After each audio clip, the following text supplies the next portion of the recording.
All right, 6 vacancies still exist. No coaches hired yet.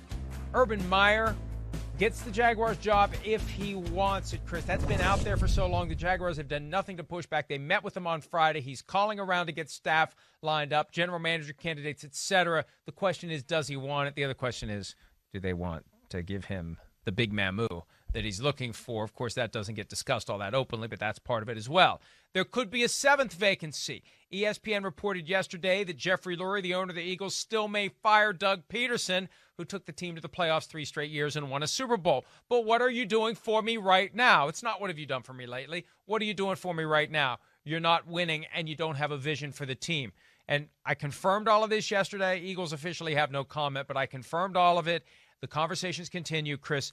And if Jeffrey Lurie doesn't like what he hears from Doug Pederson about his vision for the team, there will be 7 vacancies.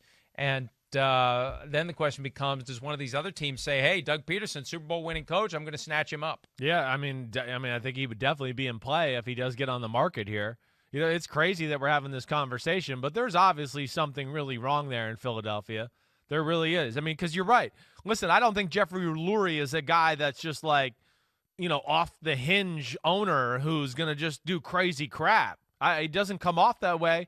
He's never been like that or shown me the evidence of that since he's owned the Philadelphia Eagles. So there must be something there.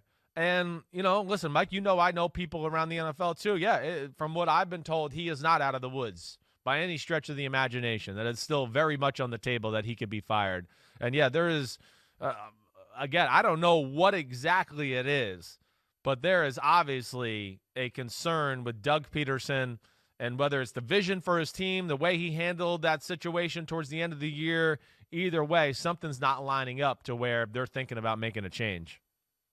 And I think what has to make it so distressing for Jeffrey Lurie is you are coming off of a period of time where you thought you had it all figured out and you wouldn't have to worry about finding a new coach, thinking about finding a new general manager, thinking about finding a new anything for years to come. Here we are reaching potential Patriot level. We'll be relevant, we'll contend, we'll be in the playoffs, and maybe we'll have another Super Bowl or 2 or 3. Who knows? To have it disintegrate that fast to the point where your faith is shaken in things that you thought were settled, I think that's what makes it even harder. And credit to Jeffrey Lurie for being willing to look at this with a critical eye and ask tough questions and not just say, maybe it was an aberration, we'll give it one more spin and see what happens. Maybe there's no need for one more spin.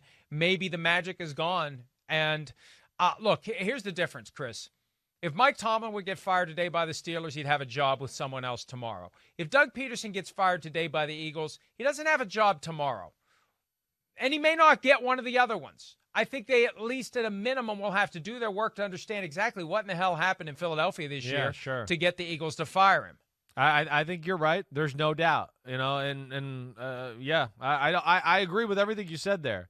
I mean, I think you're right. Mike Tomlin gets fired. People are going to break down doors to get him in the room to be the head coach.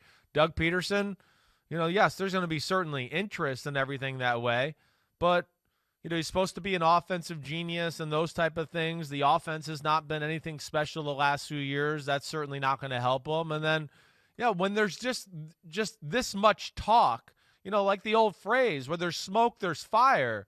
There's got to be something there. You're right. That's going to make teams hesitate, call, what's going on? Let me investigate this. What happened here? And, you know, because I don't think Howie Roseman or Jeffrey Lurie are the type of guy that want to do this. I don't think they are. I don't think that is. I think there's obviously an issue here that's concerning to them.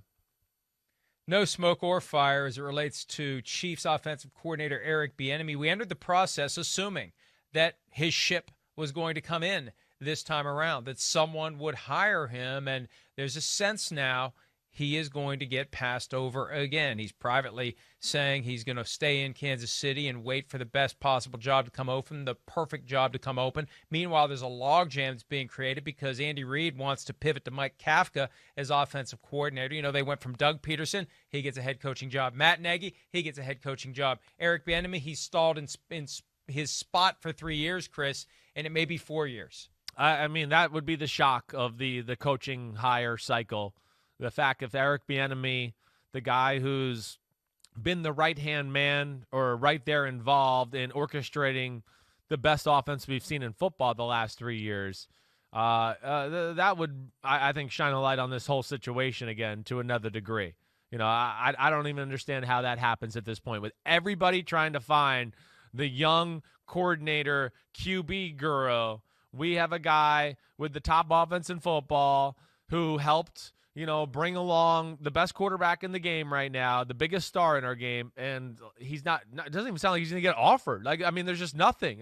There's nothing even close. It doesn't even sound like, oh, it's between Bieniemy and this guy, or we really want to hire. There's none of those rumors. You talk to anybody, I don't hear any of that. So that's amazing to me. I'm shocked by that. 5 teams interviewed him. The Texans didn't, and the fact that they didn't has contributed to this rank. How does that happen? Again. Listen. How do you not interview him just to tell your quarterback, hey, we interviewed the guy, the one guy you told us to do? How does that happen? That is crazy stupid. Hi, I'm Mike Tirico, and thanks for watching. Make sure to hit subscribe for the latest news and highlights from NBC Sports.